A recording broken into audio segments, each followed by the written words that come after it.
हेमा माँ दुर्गा में बहुत विश्वास रखती थी। उसके घर में धन धान्य की कोई कमी नहीं थी, पर उसकी सास स्वभाव की बहुत कंजूस थी।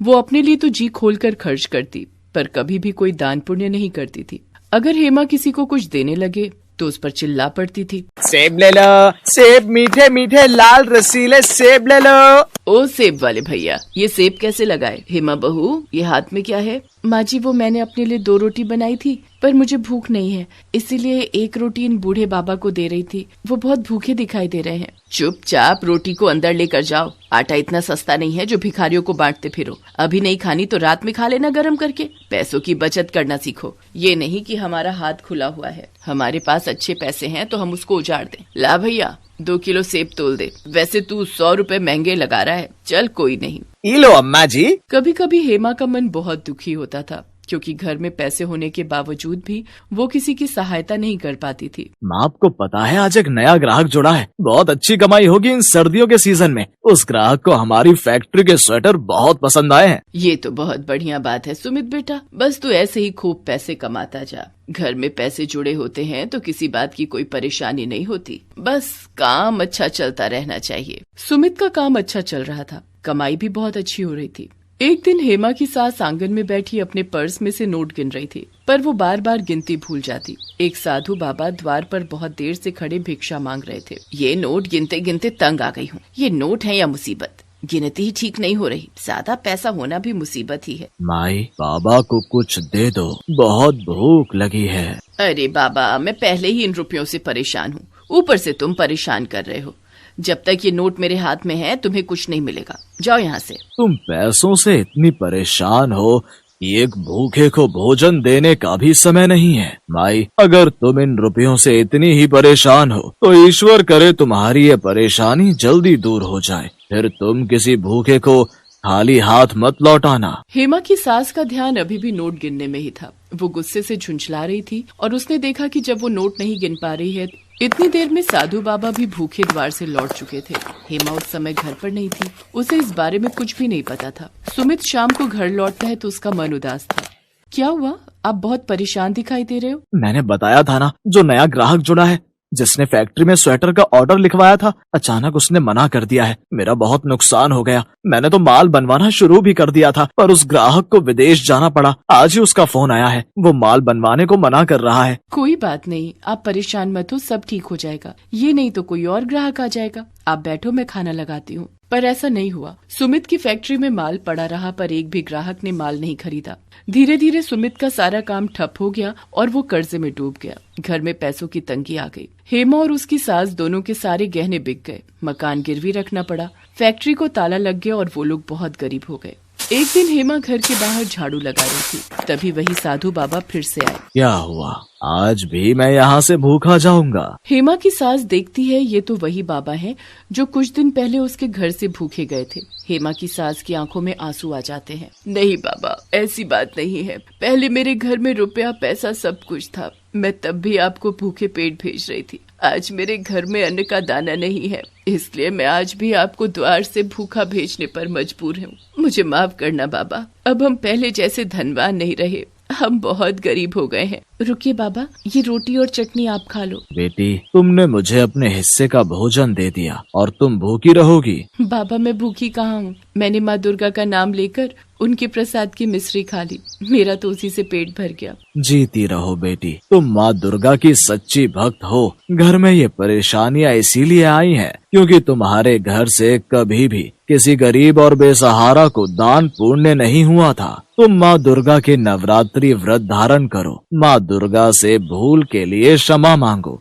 भूखों को भोजन खिलाओ, प्यासे को पानी पिलाओ। देखना, तुम्हारे घर की स्थिति पहले जैसी खुशहाल हो जाएगी। ठीक है बाबा, मैं माँ दुर्गा के नाम के नवरात्रि व्रत अवश्य रखूंगी। और फिर साधु बाबा के कहने पर हेमा ने विधि पूर्वक सच्चे मन से माँ दुर्गा के नवरात्रि व्रत रखने शुरू किए। वो माँ दुर्गा के नाम की जोत जगाती थी। घर में उनका कीर्तन और भजन करती थी, जिसमें उसकी सास और पति सुमित भी साथ देते थे। हेमा ने अभी 3 व्रत ही समाप्त किए थे कि सुमित खुशी से घर लौट कर आता है। माँ जानती हो, मुझे स्वेटर और टी शर्ट का एक बहुत बड़ा ऑर्डर मिला है। दिसंबर तक मुझे ये ऑर्डर तैयार करना है। बहुत जल्दी जल्दी काम करना होगा। कस्टमर ने मुझे माल बनाने के एडवांस में रुपए भी दे दिए हैं। तू सच कह रहा है बेटा?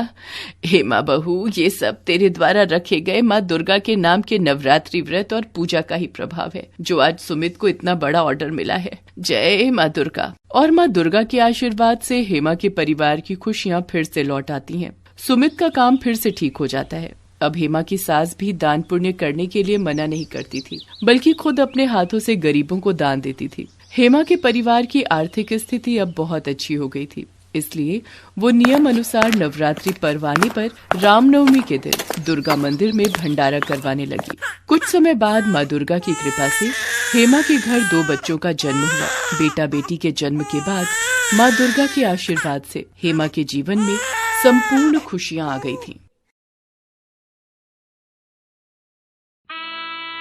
शादी का पंडाल सजा था। गौरी के माता पिता विदाई के लिए तैयारियां कर रहे थे। अचानक गौरी सबके पांव छूने के लिए बढ़ती है। तभी उसका पैर फिसल जाता है और वो हवन कुंड के ऊपर गिर जाती है। सब तरफ शोर मच जाता है। अरे दुल्हन जल गई, दुल्हन हवन कुंड में गिर गई। ये कैसा अनर्थ हो गया? शादी होने के बाद दुल्हन हवन कुंड में गिर गई। हे राम! सब तरफ दुख का माहौल बन जाता है। देखिए, गौरी का आधा चेहरा जल गया है। दवाइयों से ठीक होने के बाद भी गौरी के चेहरे से जले का निशान नहीं जाएगा। हे भगवान, अब मैं लोगों को क्या मुंह दिखाऊंगी? एक जली हुई बहू की मुंह दिखाई होगी, लोग थू थू करेंगे। माँ, मैं इस शादी को नहीं मानता। मुझे इसके साथ नहीं रहना। मैं इस शादी को तोड़ रहा हूँ। अब नहीं नहीं दामाद जी, ऐसा मत कहो। मेरी बच्ची को ऐसे मत छोड़ो। अब तो आप दोनों का विवाह हो चुका है। अगर आपने इसे नहीं अपनाया तो मुझ गरीब अभागे की बच्ची कहाँ जाएगी? हम पर रहम करो। ये सब जो भी हुआ है, इसमें हमारी बच्ची का कोई दोष नहीं। सुमित्रा जी, आप ही सूरज बेटे को समझाइए ना। सूरज बेटा, अब अगर हम इसे यहाँ छोड़ जाएंगे तो हमारे गांव के लोग हमें ही गलत समझ लेंगे। उन्हें दिखाने के लिए इसे साथ ले जाना ही सही रहेगा। बेमन से गौरी की सास और पति उसे विदा कर ले जाते हैं। गौरी की मुश्किलों के दिन शुरू हो जाते हैं। वो रोजाना ही अपने पति और सास के ताने सुनती थी। क्या बात है, आज कुछ खाना पीना नहीं बनाना? जी वो माँ जी, मैं इनके लिए शरबत बना रही थी। मैं अभी आपकी थाली लगा देती हूँ। जैसी जली सी सूरत है, वैसी ही जली रोटियां बनाई है। और हाँ, जल्दी जल्दी ये कपड़े और बर्तन का काम निपटा ले। गेहूं की बोरियां आंगन में रखी हैं। सारी गेहूं धोकर सुखाकर बिनकर ड्रम में भरनी है। दोपहर तक ये काम खत्म हो जाना चाहिए। मैं पड़ोस में होकर आती हूँ। गौरी चुपचाप सारे अत्याचार सहन कर रही थी। सूरज के मन में गौरी के लिए बहुत नफरत थी। वो उसे एक आंख भी पसंद नहीं करता था। धीरे धीरे गौरी की शादी को 2 साल बीत जाते हैं। एक शाम, वर्षा दीदी, तुम अचानक बड़े दिनों बाद आना हुआ। एक शहर में रहती हो, फिर भी मिलने नहीं आती।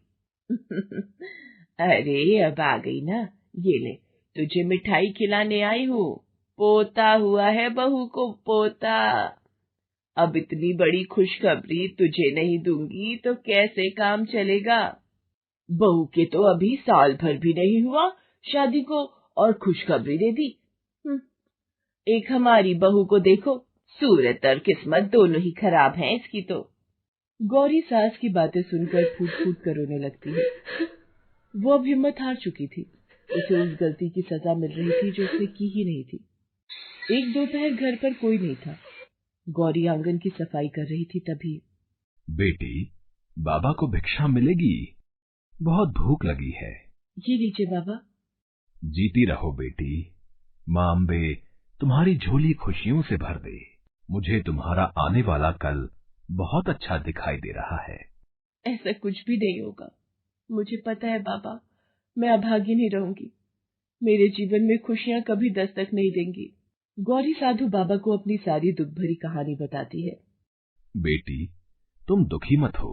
2 दिन बाद नवदुर्गे व्रत प्रारंभ हो रहे हैं। तुम संसार के संपूर्ण दुखों का नाश करने वाली जगत जननी माँ दुर्गा के नवरात्रि व्रत की स्थापना करो। उनके व्रत और उद्यापन करो। कन्याओं को भोग लगाओ। देखना, तुम्हारे जीवन के सभी दुखों का नाश हो जाएगा। सच बाबा, यदि ऐसा है तो मैं दुर्गा के नवरात्रि व्रत जरूर रखूंगी। गौरी के मन में माँ दुर्गा के व्रत रखने की इच्छा जाग जाती है। वो अपनी सास और पति से नवरात्रि व्रत रखने के लिए कहती है। अगर तू इस गलतफहमी में है कि तेरे ये व्रत रखने से मेरे और तेरे रिश्ते में सब कुछ ठीक हो जाएगा, तो ऐसा कभी नहीं होगा। मुझे तेरी शक्ल से भी नफरत है।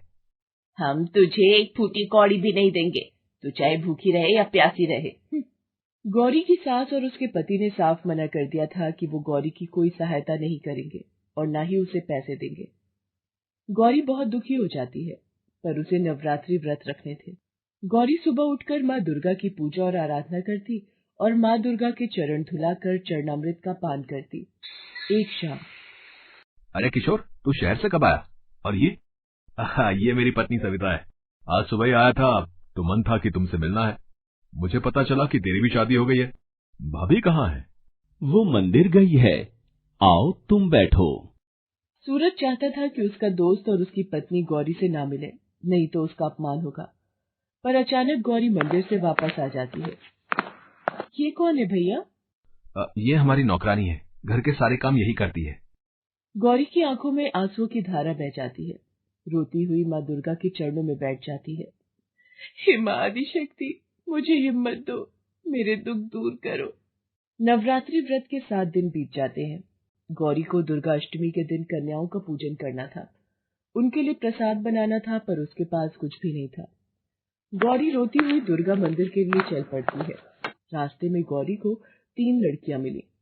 उनमें से एक लड़की ने गौरी को आवाज दी। सुनो, जरा यहाँ आओ। आपने मुझे बुलाया? हाँ, हमने ही तुम्हें आवाज दी। क्या तुम हमारी मदद कर सकती हो? हमें किसी की मदद की आवश्यकता है। मैं तो एक दुखियारी हूँ, पर मेरे वश में होगा तो मैं आपकी मदद अवश्य करूंगी। हमें कन्या पूजन और माँ दुर्गा के नाम का भंडारा करना है, पर हमारा हलवाई नहीं आया है। इतना भोजन हम अकेले नहीं बना पाएंगे। क्या तुम भंडारा बनाने में हमारी सहायता करोगी? माँ दुर्गा के नाम का भंडारा और कन्या पूजन, मुझे भी अपने व्रत का उद्यापन करना है। यदि आप तीनों के साथ प्रसाद बनाऊंगी और माँ दुर्गा को भोग लगाऊंगी तो मेरा भी उद्यापन सिद्ध हो जाएगा। गौरी अपना सारा दुख भूलकर उन तीनों के साथ प्रसाद बनाने में व्यस्त हो जाती है। कुछ समय बाद गौरी बहुत ही स्वादिष्ट हलवा चने और पूड़ी का प्रसाद बनाकर तैयार कर देती है। गौरी, तुमने तो बहुत ही स्वादिष्ट प्रसाद तैयार किया है। एक काम करो, तुम बहुत थक गई हो, ये जल लो और इससे अपने मुंह हाथ धो लो। तब तक हम कन्याओं को भंडारे के लिए बुलाते हैं। आप तीनों बहुत प्यारी हो। आप तीनों कन्याओं के नाम क्या है? सरस्वती, लक्ष्मी, काली। आप तीनों तो लगता है माँ वैष्णवी के 3 अवतार हो। सब हमें यही कहते हैं कि हम तीनों देवी वैष्णवी के 3 स्वरूप हैं। देखो, कन्याएं भी आ गई हैं। तुम इन्हें अपने हाथों से भोग खिलाओ।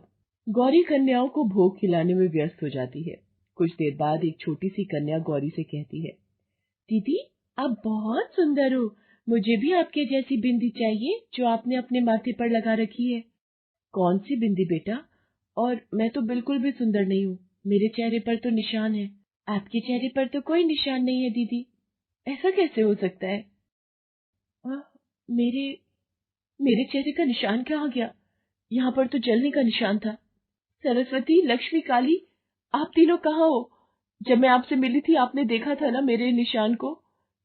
अरे, ये तीनों कहाँ गई? दीदी, आपके साथ तो कोई भी नहीं था। हम जब यहाँ आए थे आपने ही हमें भोग खिलाया था। हम तो यहाँ से और जगह जा रहे थे, आपने ही तो हमें आवाज लगाई थी। गौरी देखती है जहाँ पर प्रसाद के पतीले रखे थे उन पर 3 फूल रखे हैं। गौरी को समझ आ जाता है कि साक्षात वैष्णवी के 3 रूप, देवी सरस्वती, देवी लक्ष्मी और देवी काली, गौरी की सहायता के लिए आई थी और उन्होंने यही 3 नाम बताए थे। गौरी बेहोश हो जाती है। इतनी देर में गौरी की सास और पति सूरज भी वहां पहुंच जाते हैं। डॉक्टर गौरी का चेकअप करती है। गौरी को होश आ जाता है। बधाई हो माता जी, आपकी बहू गर्भवती है, ये माँ बनने वाली है। क्या डॉक्टर, आप सच कह रही हैं? गौरी बहू माँ बनने वाली है? माँ जी, ये सब माँ दुर्गा के नवरात्रि का ही फल है।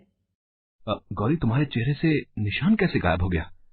ये सब 3 देवियों की शक्ति का चमत्कार है।